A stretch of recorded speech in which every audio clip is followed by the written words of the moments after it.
আজকে আমি বানিয়ে দেখাবো এগ তড়কা।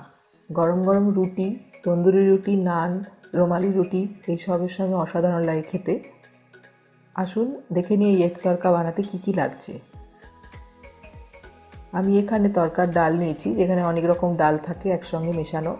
রাজমা থাকে, গোটা সোনা মুগ, ছোলার ডাল, এরকম বিভিন্ন রকম ডাল মেশানো থাকে। এগুলো আমি 5 ঘন্টা ভিজিয়ে রেখেছিলাম গরম জলে। আর লাগছে টমেটো কুচি, আমচুর পাউডার, গোটা জিরে, ধনে জিরে গুঁড়ো, কাশ্মীরি লঙ্কার গুঁড়ো, কাঁচা লঙ্কা কুচি, আদা কুচি,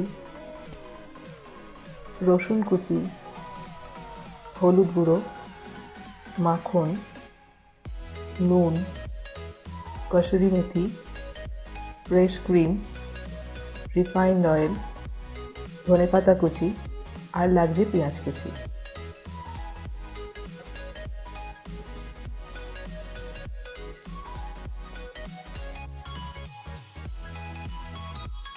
আমি এই তড়কার ডাল 5 ঘন্টা মতন ভিজিয়ে রেখেছিলাম। এই ডালগুলো মেশানো থাকে, বিভিন্ন রকম ডাল থাকে, বিউলির ডাল, গোটা মুগ বা সোনা মুগ, রাজমা, রমা কলা, এরকম বিভিন্ন রকম ডাল মেশানো থাকে। এই ডালটাকে আমি সেদ্ধ করে নেব। 5টা সিটি দিয়ে আমি সেদ্ধ করে নিয়েছি, এবং সেদ্ধটা বেশ ভালো মতন হওয়া চাই, খচখচে থাকা চলবে না। কিছু টিপস ফলো করলে একদম ধাবার মতনই এই তড়কা খেতে হয়।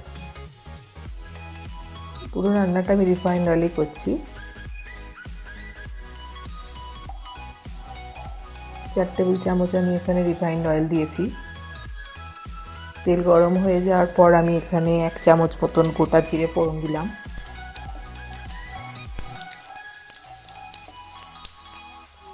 জিরে ফোড়নের গন্ধ বেরোলে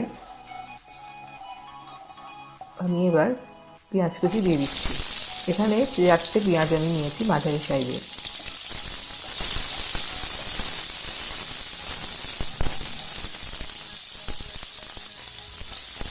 নুন দিয়ে দিলাম আমি।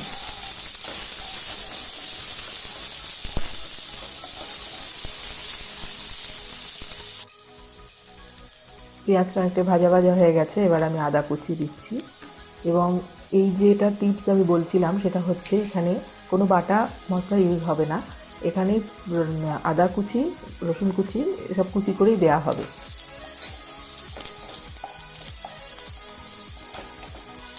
এবং এইরকমভাবেই করলে ধাবার মতন টেস্ট আসবে। বাটা মশলা, বাটা রসুন বাটা বা আদা বাটা দিলে সেই স্বাদটা আসবে না। এবার আমি টমেটো কুচি দিয়ে দিলাম। এখানে 2টো টমেটো নিয়েছি। খুব ভালো করে ভেজে নিতে হবে, এবং টমেটোটা খুব ভালো করে সেদ্ধ হয়ে যাবে। এরকমভাবে আস্তে আস্তে কষে নিতে হবে।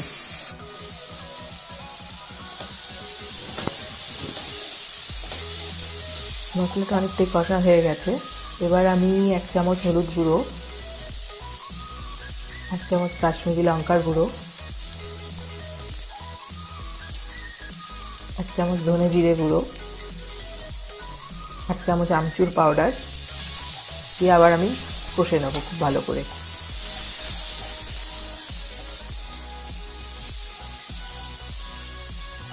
এবার আমি কাঁচা লঙ্কা কুচি দিয়ে দিচ্ছি। ঝালটা যে যেরকম খান তার উপর নির্ভর করবে।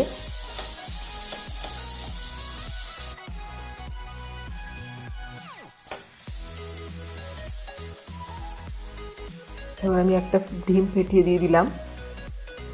ভালো করে সমানে নাড়তে থাকবো।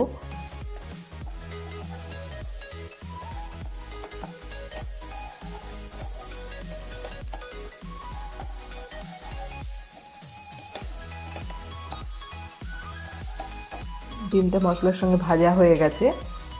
এবার আমি একটু দুই হাতে একটু জোরে ঘষে কসুরি মেথিটা দিয়ে দিচ্ছি। এখানে 2 চামচ মতন কসুরি মেথি আছে, এবং এটা হাতে এরমভাবে ঘষে দেওয়ার জন্যে এটা খুব ভালো আসে।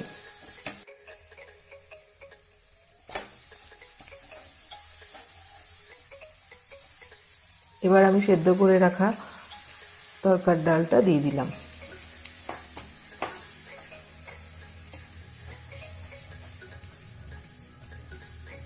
খুব ভালো করে মশলার সঙ্গে মিশিয়ে নিতে হবে।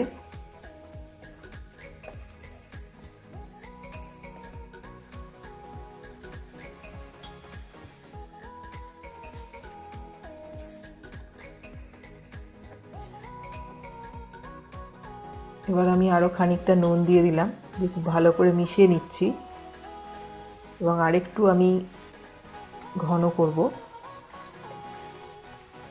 বেশ খানিকক্ষণ মোটামুটি হয়ে গেছে তরকাটা। এবার আমি ফ্রেশ ক্রিম দিয়ে দিচ্ছি।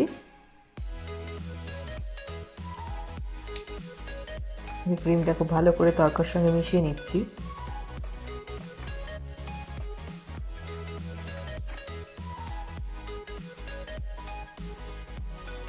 ধনে পাতা কুচি দিয়ে দিলাম।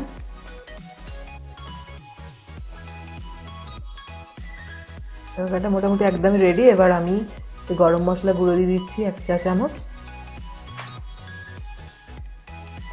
গরম মশলাটাও মিশিয়ে দিচ্ছি তরকার সঙ্গে।